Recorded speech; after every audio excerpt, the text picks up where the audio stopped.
they are bringing us into poverty while they take the foreign aliens out of poverty. But is that fair? I got you. So all of us going to be all on the same level. Yeah.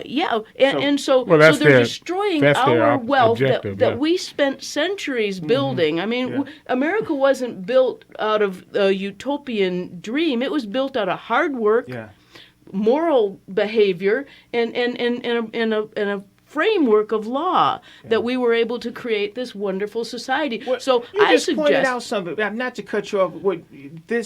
You just pointed out something that is this another way too that these illegal aliens to now just spread them all across the country and put these in your area and in my area and all and everybody's area too? Well, Exactly. Not just the poor. The proof of that is these people are coming. Some of the poorest people are coming from all these different nations around. And the proof of that is that train lift that you've seen.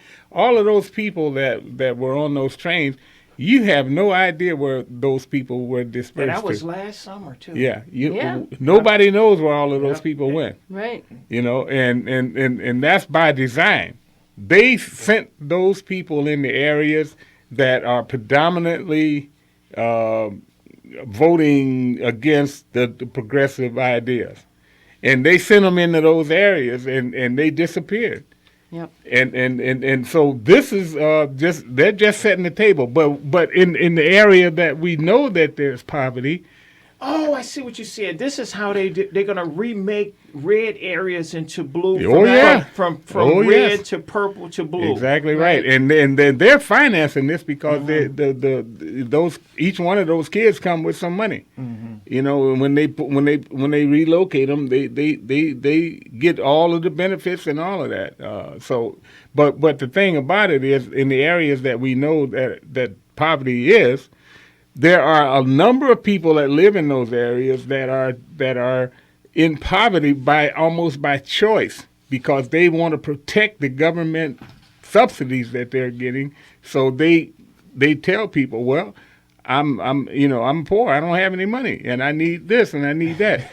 And as soon as they get to the point where they can measure that wealth that they are accumulating through, a subsidy, they have to figure out a way to deny that they are out of poverty.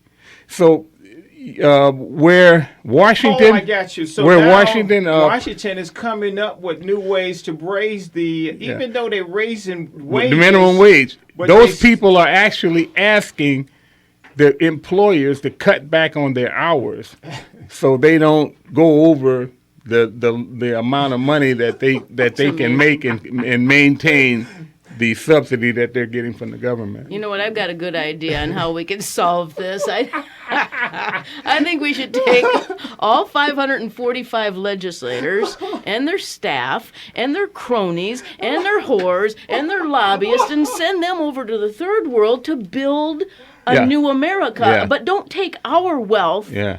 In an effort to make people rise out of poverty. Don't put us into poverty in order to raise other people out of poverty. I'm all for helping people, but don't destroy us in an effort to do so. That's why I think liberalism, their perspective isn't an ideology. It's an idea illogical. Their ideas are illogical, so it's ideological. Yes, no. And then if you notice that is one of the reasons why there's some doubt about Hillary Clinton, is because all of this stuff about being for the little guy and being a champion for the little guy. She's living larger than Donald Trump. I know. How can she do that? How can she talk about the top 1% when she's in the top 0.001%? Through government. Yeah. Through government, though. You said who is that? Hillary Clinton. Absolutely. Yeah. Has enriched herself. Yeah, so her poll numbers are reflecting that. Yes. People. That's why. Look at O'Malley and what's his name? Bernie Sanders. Oh, that communist. Oh Lord, have mercy. And, these guys are some kind of alternative.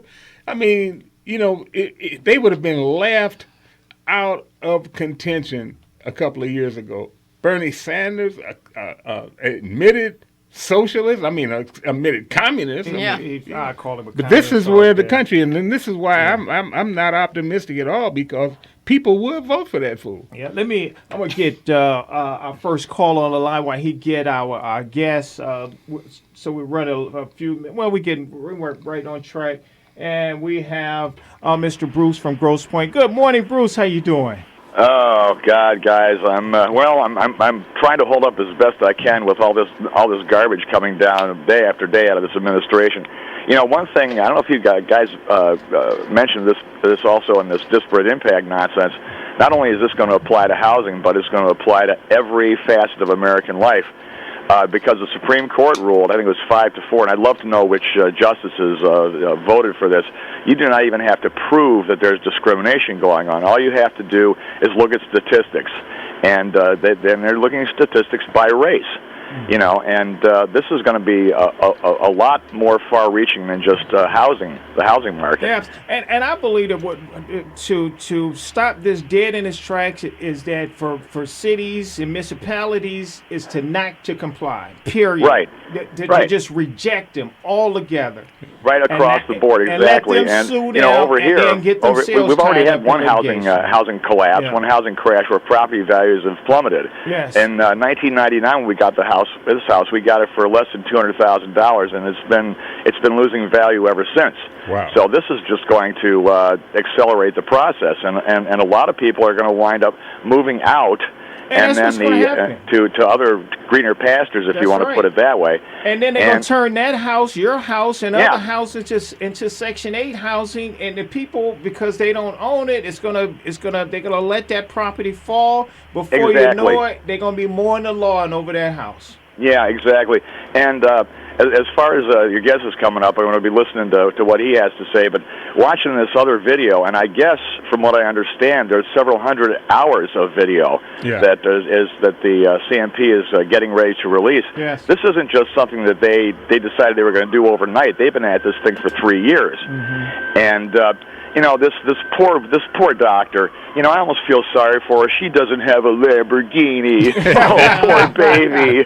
You know, I'd almost kick, and I was telling Derek, I would almost kick in a few grand myself if she would just get the hell out of the abortion business and stop chopping up, you know, live children to sell like, you know, so much poultry or beefsteak. Yeah, you're right. All right, This Bruce, is ridiculous, gentlemen. We're going to talk to you later. We have okay, we'll see you, guest Jimmy, Steve. today, 10:30 over at 714 South Washington. Looking forward to it. All right, great. Thank you, Bruce. Take care, guys. God bless. Love you all. Love you Thanks, too. Bruce. All right, and we have my Mr. Steve from 40 Days for Life.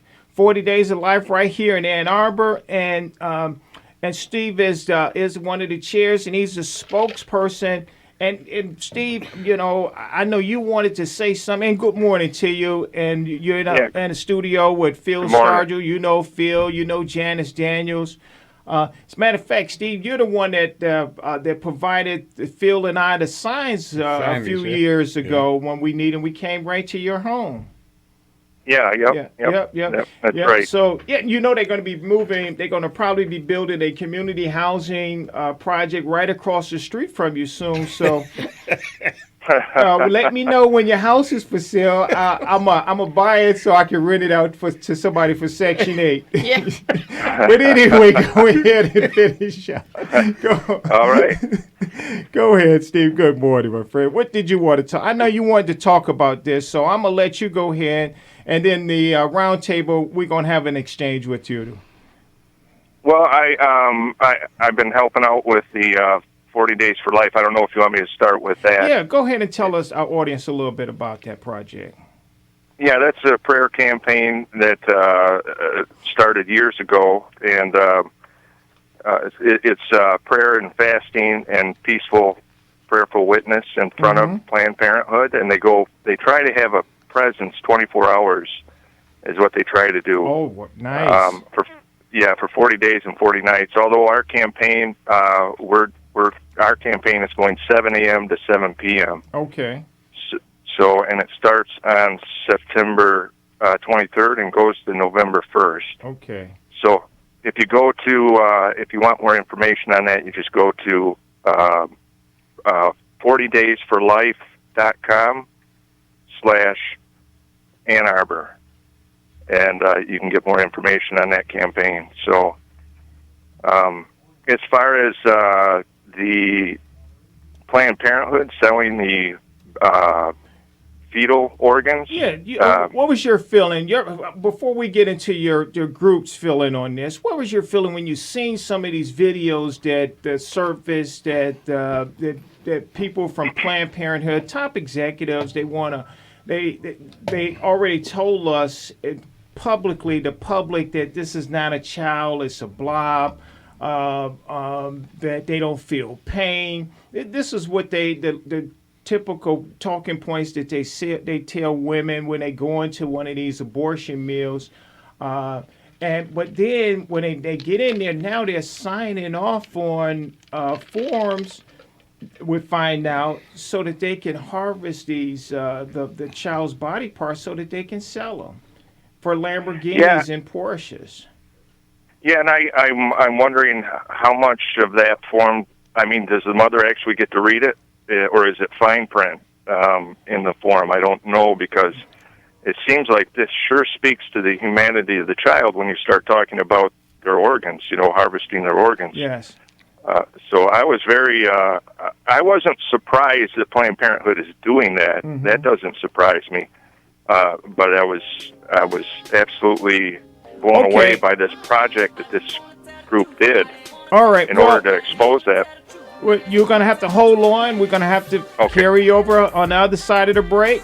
And if you'd like to join the conversation, give us a call at 734-822-1600. We'll see you on the other side of the break.